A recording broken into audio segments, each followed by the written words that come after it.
My dear students, मेरे प्यारे बच्चों, आज हमने सुबह आपको पढ़ाया था vegetative structure of the Penicillium, जिसमें हमने बताया कि पेनिसिलियम एस्कोमाइकोटिना का बहुत ही महत्वपूर्ण जीनस है। इस जीनस की more than 100 species all over the world में पाई जाती है। पूरे संसार में 100 से ज़्यादा इसकी स्पीशीज पाई जाती है। जो पेनिसिलियम होता है इसे हम ब्लू मोल्ड या ग्रीन मोल्ड भी कहते हैं। इसे हम ब्लू मोल्ड या ग्रीन मोल्ड,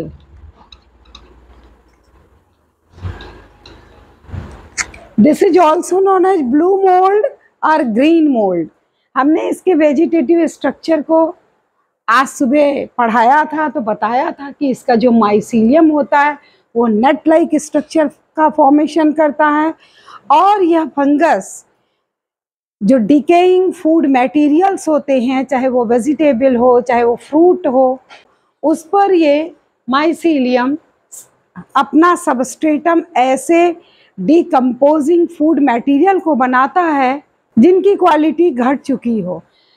मेरे कहने का मतलब है कि जो पेनिसिलियम है ये सैप्रोफिटिक फंगस है, और हमारे डिकेइंग फूड मटेरियल पर जो डिकम्पोज हो रहे हैं फूड मटेरियल, एक्सपोज हों, कहीं रखे हों और 2-3 दिन के हो गए हों, तो उस पर फंगस की ग्रोथ हो जाती है। आपने देखा होगा वेजिटेबल के ऊपर, आपने नींबू के कटे हुए नींबू पर देखा होगा ब्लूइश ग्रीन कलर का स्पॉट डेवलप हो जाता है, क्योंकि इसकी कोनिडिया का जो रंग है वो ब्लूइश ग्रीन है। इसीलिए इसे हम ब्लू मोल्ड या ग्रीन मोल्ड कहते हैं। इसकी 100 से ज़्यादा स्पीशीज पूरे विश्व में पाई जाती हैं। पेनिसिलियम पूर्णतः सैप्रोफिटिक फंगस है। इसका माइसीलियम हम देख सकते हैं यहाँ नट लाइक स्ट्रक्चर का फॉर्मेशन। माइसीलियम प्रोफ्यूजली ब्रांच दिखाई दे रहा है, बहुत ढेर सारी ब्रांचेस दिखाई दे रही हैं, नट लाइक स्ट्रक्चर बना रहा है। And the hyphae are septate, बीच बीच में देखिए क्रॉस वॉल हमें दिखाई दे रही है। यहाँ हम यह भी आपको बताना चाहेंगे कि सपोज ये एक माइसीलियम का हाइफा है, ये हमारी क्रॉस वॉल है, this is the cross wall. देखिए क्रॉस वॉल है, जो क्रॉस वॉल होती है वो बीच में एक छोटा सा पोर लाइक स्ट्रक्चर बनाती है। यहाँ देखिए पोर लाइक स्ट्रक्चर है। इसी पोर से एक सेल का साइटोप्लाज्म दूसरे सेल में, दूसरे का तीसरे में और तीसरे का चौथे में, यानी एक सेल का साइटोप्लाज्म दूसरे सेल में इस पोर के थ्रू चला जाता है। यानी कि जो इसकी क्रॉस वॉल होती है उसमें बीच में एक अपर्चर होता है जो 2 सेल के बीच में कम्युनिकेशन का कार्य करता है। साइटोप्लाज्म इधर से इधर और इधर से इधर जा सकता है। इसके कुछ हाइफी हम देख रहे हैं डाउनवर्ड ग्रो कर रहे हैं, देखिए नीचे की ओर जा रहे हैं। ये नीचे की ओर जाते हुए हाइफी हाउस्टोरिया लाइक हो जाते हैं, हाउस्टोरिया का कार्य करते हैं, यानी ये सबस्ट्रेटम में पेनिट्रेट कर जाते हैं। जिस भी सबस्ट्रेटम पर यह सैप्रोफिटिक फंगस ग्रो किया है उसकी सरफेस पे हमको इस तरीके से मैट लाइक स्ट्रक्चर दिखाई देता है, और कुछ हाइफी नीचे चले जाते हैं। जो हाइफी नीचे चले जाते हैं दे एक्ट एज हाउस्टोरिया, और इन्हीं से सिक्रीशन होता है एंजाइम का। ऐसे एंजाइम जो सबस्ट्रेटम के कॉम्प्लेक्स ऑर्गेनिक मटेरियल जैसे स्टार्च, फैट, प्रोटीन को की हाइड्रोलिसिस कर देते हैं। यहाँ से निकला हुआ एंजाइम सबस्ट्रेटम के कांटेक्ट में जब आता है तो सबस्ट्रेटम में निहित मौजूद या प्रेजेंट जो कॉम्प्लेक्स ऑर्गेनिक मटेरियल है प्रोटीन के रूप में, कार्बोहाइड्रेट के रूप में और फैट के रूप में, उसकी हाइड्रोलिसिस करके उसको सिंपलर 1 में बदल देता है, मोनोमर में बदल देता है। और जब स्टार्च ग्लूकोज में बदल जाए, सिंपलर फॉर्म में हो जाता है, तो यही हाइफी एब्जॉर्ब कर लेते हैं ग्लूकोज को न्यूट्रिएंट के रूप में और सप्लाई कर देते हैं इस मैट लाइक स्ट्रक्चर को। जब माइसीलियम बहुत अच्छी तरीके से विकसित हो जाता है, मैट लाइक स्ट्रक्चर बना लेता है, पूरे सबस्ट्रेटम को कवर कर लेता है और सबस्ट्रेटम के में निहित जो न्यूट्रिएंट था उसे एब्जॉर्ब कर लेता है। At that time the mycelium ready to reproduce. हमने आपको इससे पहले वाले लेक्चर में भी बताया कि माइसीलियम में रिप्रोडक्शन 3 प्रकार का होता है। वेजिटेटिव रिप्रोडक्शन के समय जो माइसीलियम होता है कई खंडों में टूट जाता है और प्रत्येक खंड को, जैसे ये एक माइसीलियम, ये एक हाइफा है और ये हाइफा मान लीजिए बीच से ऐसे टूट गया यहाँ से, तो देखिए ये दो फ्रेगमेंट बन गए। एक फ्रेगमेंट ये दिख रहा है, दूसरा फ्रेगमेंट इधर दिखाई दे रहा है। दोनों फ्रेगमेंट नए नए फिलामेंट को जन्म देने में सक्षम होते हैं। तो इनमें वेजिटेटिव रिप्रोडक्शन फ्रेगमेंटेशन के द्वारा होता है। आइए अब हम समझते हैं इनमें असेक्सुअल रिप्रोडक्शन कैसे होता है। असेक्सुअल रिप्रोडक्शन पेनिसिलियम के केस में हमेशा फेवरेबल कंडीशन में होता है, यानी जब एनवायरनमेंट के अनुकूल हो और न्यूट्रिएंट सफिशिएंट हो, ऐसी स्थिति में ये अपने माइसीलियम को बहुत तेजी से बढ़ाते हैं। माइसीलियम की कोई भी कोशिका, हमने एस्परजिलस में पढ़ा था, एक सेल स्पेशल हो जाती है जिसे फूड सेल कहते हैं और फूड सेल से कोनिडियोफोर का फॉर्मेशन होता है। इस केस में फूड सेल का फॉर्मेशन नहीं होता है। कोई भी सेल थोड़ी एक्टिव हो जाती है और उसका हाइफा वर्टिकली ग्रो करने लगता है। हम इस केस में देख सकते हैं और यहाँ देख सकते हैं, ये हॉरिजेंटल ग्रोथ हो रही थी। हॉरिजेंटल ग्रोथ होते हुए माइसीलियम की एक सेल वर्टिकल ग्रोथ कर रही है और ब्रांचेज उससे नहीं निकल रही हैं, सिलेंड्रिकल है, अनब्रांच्ड है। तो इस वर्टिकल ग्रोथ को, इस हाइफा को कोनिडियोफोर कहते हैं। कोनिडियोफोर अनब्रांच्ड भी हो सकती है और ब्रांच्ड भी हो सकती है। कुछ स्पीशीज में अनब्रांच्ड होती है, कुछ में ब्रांच्ड। स्पीशीज में कोनिडियोफोर अनब्रांच्ड होती है और कुछ स्पीशीज में कोनिडियोफोर ब्रांच्ड होती है। यहाँ हम देख रहे हैं कोनिडियोफोर ऊपर जाकर ये ब्रांचेज डेवलप कर रही है। इस ब्रांच को हम रैमस कहते हैं। इन दोनों को मिलाकर अगर हमें कहना होगा तो रैमी कहेंगे, सिंगल कहना होगा तो रैमस कहेंगे। रैमस आगे बढ़कर फिर ब्रांच्ड हो जाता है। यहाँ जो ब्रांचेज हमें दिखाई दे रही हैं इसे हम मेटुलाई बोलते हैं। फोर अनब्रांच्ड है, सिलेंड्रिकल है, अपवर्ड इसकी ग्रोथ है, वर्टिकल ग्रोथ है। इसके ऊपर हम ब्रांच्ड कोनिडियोफोर के केस में देखते हैं कि ब्रांचेस जो निकलती हैं इन्हें रैमस कहा जाता है। दोनों को मिलाकर रैमी कहेंगे। प्रत्येक रैमस भी ब्रांच्ड हो जाता है। इन ब्रांचेज को मेटुलाई बोलते हैं। मेटुलाई से फिंगर लाइक प्रोजेक्शन निकला होता है। ढेर सारे फिंगर लाइक प्रोजेक्शन हमको दिखाई दे रहे हैं। हम यहाँ देखें या यहाँ देखें, दोनों केसेस में हमको ये फिंगर लाइक प्रोजेक्शन दिखाई देता है। These finger like projections are bottle shape. ये बॉटल शेप्ड होती हैं या फ्लास्क शेप्ड होती हैं। इन्हें हम स्टेरिगमाटा कहते हैं या इसे हम स्टेरिगमाटा कहते हैं या फायलेट बोलते हैं। यहाँ हम यह भी बताना चाहते हैं कि इसका माइसीलियम मल्टी न्यूक्लिएटेड होता है। ये यूनिन्यूक्लिएटेड कंडीशन में भी दिखाई देता है और मल्टी न्यूक्लिएटेड कंडीशन में भी दिखाई देता है। तो यहाँ मान लीजिए माइसीलियम मल्टी न्यूक्लिएटेड है, यहाँ कोनिडियोफोर मल्टी न्यूक्लिएटेड है।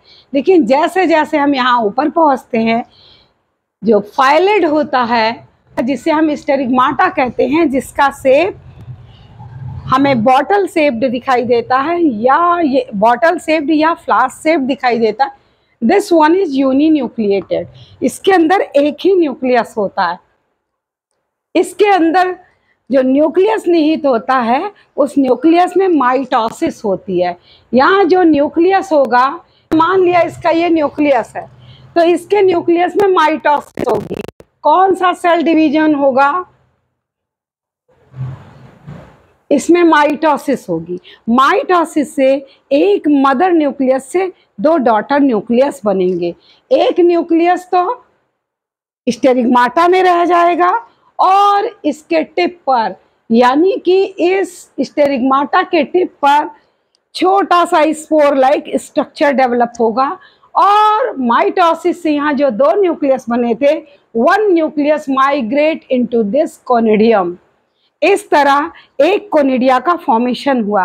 कुछ समय बाद फिर इसके टिप से दूसरी कोनिडिया का फॉर्मेशन होगा और इसके अंदर पाए जाने वाले न्यूक्लियस का फिर से माइटोसिस द्वारा डिवीजन होगा, तो फिर एक नई कोनिडिया यहाँ बन जाएगी। यानी इसी तरह चेन ऑफ कोनिडिया का फॉर्मेशन यहाँ हम देखते हैं। इस विधि से चेन ऑफ कोनिडियम का फॉर्मेशन होता है। One thing more here, the oldest conidia is situated here. जो ओल्डेस्ट कोनिडिया होगी, oldest conidium is at the top and the youngest conidium at the base. जो सबसे नई बनी हुई कोनिडिया होगी उस बेस पर होगी, ये यंग होगी। Youngest conidium is here, and this type of arrangement, when oldest is situated at the top and youngest is situated at the base, जब oldest कोनिडिया सबसे ऊपर हो और youngest कोनिडिया सबसे नीचे हो, तो इस अरेंजमेंट को कहते हैं बेसिपेटल मैनर या अरेंजमेंट।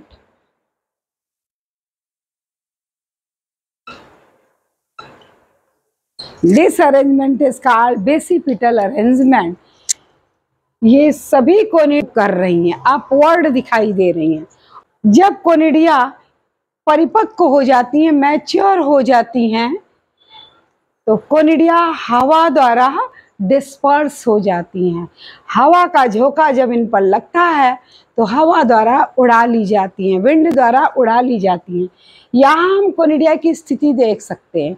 मैंने यहाँ 4 बना दिया, इसीलिए कोनिडिया लिख दिया। अगर अकेला बनाया होता तो कोनिडियम, सिंगुलर फॉर्म में कोनिडियम और प्लूरल फॉर्म में हम इसे कोनिडिया कहते हैं। पेनिसिलियम की कोनिडिया यूनिसेलुलर होती है, आप देख सकते हैं एक ही सेल है। यूनि न्यूक्लिएटेड होती है, आप देख सकते हैं every conidium having a single nucleus. It is spherical, ये स्फेरिकल हो सकती है, ये ओवॉइड हो सकती है, अंडाकार हो सकती है, ओवल हो सकती है या इलिप्टिकल हो सकती है। देखिए इस कोनिडिया को मैंने इलिप्टिकल बनाया है। इलिप्टिकल का मतलब कि जैसे सूर्य के चारों ओर पृथ्वी ऐसे चक्कर मारती है, इसे इलिप्टिकल मैनर कहते हैं। तो इलिप्टिकल हो सकती है, ओवल हो सकती है, ओवाइड हो सकती है, ग्लोबोज हो सकती है, गोल भी हो सकती है। और इसका जो बाहरी सरफेस होता है या तो स्मूथ होता है या इचिनुलेट होता है। इस केस में हमने देखिए स्मूथ दिखाया है और यहाँ हमने इचिनुलेट दिखाया है, यानी कांटे जैसी संरचना कुछ स्पीसीज में दिखाई देती है।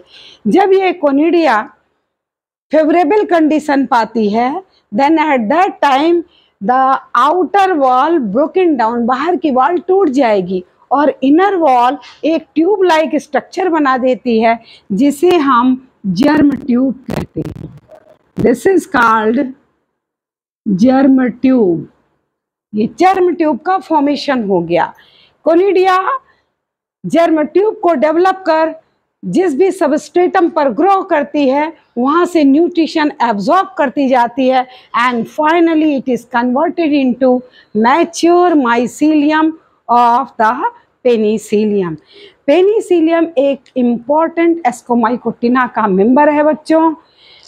यह बहुत ही लाभदायक भी है पेनिसिलियम का इकोनॉमिक इम्पोर्टेंस यदि कोई आपसे पूछे तो आपको बताना चाहिए कि जो दुनिया की सबसे पहली एंटीबायोटिक बनी, एंटीबायोटिक दवा बनी, एंटीबायोटिक दवा ऐसे ड्रग को कहते हैं जो बैक्टीरिया को किल कर दे। तो बैक्टीरिया को मारने के लिए जो पहली दवा बनी एंटीबायोटिक, वह पेनिसिलियम से ही तैयार हुई थी। पेनिसिलियम नोटैटम या पेनिसिलियम क्राइसोजियम। जो पहली एंटीबायोटिक ड्रग बनी वह पेनिसिलियम नोटैटम या पेनिसिलियम क्राइसोजिनम से बनी थी, और इसे डिस्कवर करने वाले जो वैज्ञानिक थे उनका नाम था अलेक्जेंडर फ्लेमिंग।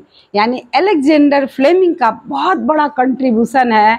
उन्होंने एक फंगस से एक ऐसी मेडिसिन इजाद कर दी, एक ऐसा मेडिसिन बना दिया जिसे एंटीबायोटिक कहते हैं, और एंटीबायोटिक का काम होता है बैक्टीरिया को मार देना। जब पेनिसिलियम से एंटीबायोटिक बनकर तैयार हुआ तो एक बहुत बड़ा भरोसा दुनिया को हुआ कि बैक्टीरियल इन्फेक्शन होने पर यदि हम एंटीबायोटिक जो पेनिसिलियम नोटैटम या पेनिसिलियम क्राइसोजिनम से तैयार किया जा रहा था, बहुत लोगों का जीवन बचाया गया।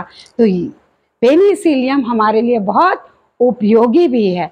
इससे इंडस्ट्रीज में बहुत सारे एसिड तैयार किए जाते हैं, जैसे oxalic acid, fumaric acid, oxalic acid, fumaric acid, कई एसिड इससे तैयार किए जाते हैं जिनका उपयोग कॉमर्शियली किया जाता है।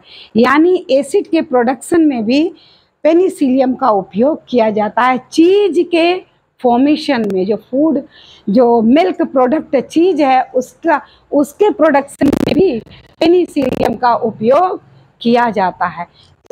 बच्चों याद रखिए, यदि आपके एग्ज़ाम में पूछा जाता है पेनिसिलियम पर शॉर्ट नोट या असेक्सुअल रिप्रोडक्शन, तो इस फिगर को ज़रूर बनाइए, इस फिगर को अवश्य बनाइए और दिखाइए कि पेनिसिलियम का माइसिलियम नेट लाइक स्ट्रक्चर होता है। यह भी दिखाइए कि कुछ हाइफी डाउनवर्ड ग्रो करते हैं और हाउस्टोरिया का काम करते हैं। हाउस्टोरिया का काम करते हैं यानी सकिंग बॉडी का काम करते हैं, सबस्ट्रेटम से न्यूट्रिशन को अब्जॉर्ब करने का काम करते हैं। और जो ऊपर हमें मैट लाइक स्ट्रक्चर दिखाई दे रहा है, इस माइसिलियम का मुख्य काम है वेजिटेटिव ग्रोथ को बढ़ाना, मैट लाइक स्ट्रक्चर को डेवलप करना, और जब न्यूट्रिएंट सफिशिएंट हो जाए तो फिर असेक्सुअल रिप्रोडक्शन करना, कोनिडियोफोर बनाना। कोनिडियोफोर से ऊपर ब्रांच स्ट्रक्चर अगर डेवलप होता है तो रेमस के ऊपर अगर कोई ब्रांच स्ट्रक्चर सिलिंड्रिकल डेवलप होता है तो मेटुली, और मेटुली के ऊपर फिंगर से प्रोजेक्शन या बॉटल शेप्ड प्रोजेक्शन या फ्लास्क शेप्ड प्रोजेक्शन डेवलप होता है, तो इसे हम स्टेरिगमाटा या फायलेट बोलते हैं। और फायलेट के टिप पर हमें चेन ऑफ कोनिडिया डेवलप होती हुई दिखाई देती है। एक सेल से कितनी ढेर सारी कोनिडिया का फॉर्मेशन हो रहा है, आप स्वयं देख सकते हैं कि एक सिंगल सेल ने कितने सारे कोनिडिया का फॉर्मेशन कर दिया, और यही कोनिडिया जब सूटेबल सबस्ट्रेटम पर गिरते हैं, सूटेबल सबस्ट्रेटम तक पहुंचते हैं, तो जर्मिनेट करके फिर से माइसिलियम को डेवलप कर देते हैं। इसका स्ट्रक्चर कितना खूबसूरत दिखाई दे रहा है। आपको ऐसा लग रहा होगा जैसे कोई ब्रश हमने बना दिया है, किसी आर्टिस्ट का ब्रश। इटालियन साइंटिस्ट ने इस पेनिसिलियम को सबसे पहली बार देखा था, और लैटिन भाषा में पेनिसिलियम का अर्थ होता है आर्टिस्ट ब्रश, यानी किसी चित्रकार का ब्रश। आपको ब्रश की तरह ये देखिए दिखाई दे रहा होगा, जैसे लोग पेंटिंग करते हैं तो ब्रश का इस्तेमाल करते हैं, ठीक उसी तरह इसका स्ट्रक्चर है, इसीलिए इस जीनस का नाम पेनिसिलियम रखा गया। आज आपने देखा asexual reproduction in case of Penicillium. अब बच्चों, यदि आपको मेरा पढ़ाया अच्छा लगता है और आपकी पढ़ाई में, आपकी तैयारी में कुछ हेल्पफुल लगता है, तो मेरे वीडियो को अन्य साथियों को भी शेयर करें और सब्सक्राइब। मैं बार बार आपसे रिक्वेस्ट करती हूँ कि प्लीज़ जो कुछ भी मैं आपको पढ़ाऊँ उसका नोट्स तैयार कीजिए, अपनी एक कॉपी बनाइए। उस कॉपी में जितना कुछ भी आपको यूट्यूब के माध्यम से हम पढ़ा रहे हैं या क्लास में आपको पढ़ाते हैं, आप उसका नोट्स अवश्य बनाइए। जो लोग कि वीडियो देख के रख देते हैं और सोचते हैं कि मुझे याद हो गया, तो याद रखिए ये पढ़ाई है, ये कोई पिक्चर नहीं है। आप जब तक अपने हाथ से नहीं लिखेंगे, अपनी आँखों से नहीं देखेंगे, अपने ब्रेन से इसकी लाइफ साइकिल पर चिंतन नहीं करेंगे, तो आप भूल जाएंगे। अच्छे नंबर यदि आप पाना चाहते हैं तो प्लीज़ एक कोऑर्डिनेशन बनाइए हाथ, आँख और ब्रेन के बीच में, यानी नोट्स तैयार कीजिए। मेरे प्यारे बच्चों, यदि आप मेरा कहना मानेंगे तो आपके नंबर बहुत अच्छे होंगे। आशा करती हूँ कि आप इस चैप्टर का नोट्स अवश्य तैयार करेंगे। माइसीलियम को देखिए, माइसीलियम प्रोफ्यूजली ब्रांच्ड है, सेप्टेट है, बीच में क्रॉस वॉल दिखाई दे रही है, हॉरिजेंटली सबस्ट्रेटम पर ग्रो कर रही है। और देखिए एक हाइफा ऊपर की ओर बढ़ता हुआ और इसने आसेक्सुअल बॉडी डेवलप कर दी है कोनिडिया के रूप में। ये इस डायग्राम के माध्यम से आप देख पा रहे हैं कोनिडियोफोर, कोनिडियोफोर के ऊपर रैमस, रैमस के ऊपर मेटुली, मेटुली के ऊपर स्टेरिगमाटा जिसे फायलेट भी कहते हैं, और बेसिपिट मैनर में अरेंज कोनिडियम। कोनिडियम बाहर, कोनिडियम जब हवा द्वारा डीअटैच हो जाती है तो फिर सुटेबल सबस्ट्रेटम पर जर्मिनेट करके पुनः नए माइसीलियम को जन्म दे देती है। Previous video we will learn about the vegetative structure of the penicillium.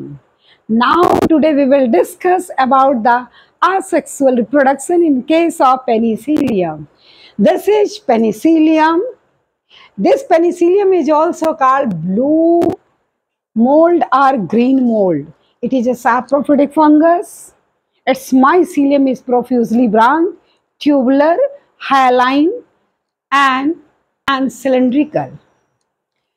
It grows on the decaying food material. The mycelium are of two types. Some mycelium is spread all over the substratum and form a mat-like structure, while some mycelium grow downward and penetrate within the substratum. Such mycelium act as haustorial during asexual reproduction. First of all, you should know the asexual reproduction always takes place during favorable atmosphere for the fungus to do reproduction, and the fungus having amount of reserve food material. It means asexual reproduction takes place when the fungus feels sufficient amount of nutrient and environment favor their growth. Some cell of the mycelium develops upward, and this cylindrical unbranched structure is called conidiophore. In some species, conidiophore shows branching, and such conidiophore develops primary conidiophore, secondary conidiophore, and tertiary conidiophore. The conidiophore which develop from the cell is called primary conidiophore, and then secondary conidiophore, and this secondary conidiophore is also known as ramus. In plural form it is called rami, and when another branch develops from secondary conidiophore, this is called medullae. and from at the tip of the medulla there are projections develops which are bottle shaped. These flask shaped structure or bottle shaped structures are called sterigmata or phyllid. These are here conidiophore are multinucleate in condition. These are multinucleated, but here sterigmata are nucleated. The uninucleated nucleus of the sterigmata divides through mitosis and one migrate towards the upper side and the tip of the sterigmata develop a spherical structure, globose structure that is called conidium. So one nucleus migrate into this conidium and one remain into the sterigmata. After some time, again mitosis takes place in the nucleus of the sterigmata and a new conidium is formed. So one by one conidium is developed from this point and we can see this and we can see here a chain of conidium is developed in basipetal manner. It means oldest conidia is situated here and youngest conidia is situated here. Now which type of conidia is developed here? These conidia detach from the mycelium of the penicillium through the air current, through the wind, and these conidium are unicellular. Look here, unicellular having a single cell, uninucleate having a single nucleus, and these are globose, are oval, are ovoid, are elliptical. Look here, it is elliptical. It is, look here, it is elliptical. So the shape of the conidium may be globose, oval, ovoid, or elliptical, unicellular and uninucleate. The wall of the conidia may be smooth or attenuate. When the conidia feels favorable condition, or in other words, we can say the germination of conidia started during the favorable condition. The outer wall broken down and inner wall of the conidium protrude outside in the form of germ tube. This germ tube also nuclear division and unicellular nucleus, unicellular conidium develops multinucleated condition and finally after germination and development it develops mycelium of the penicillium. So in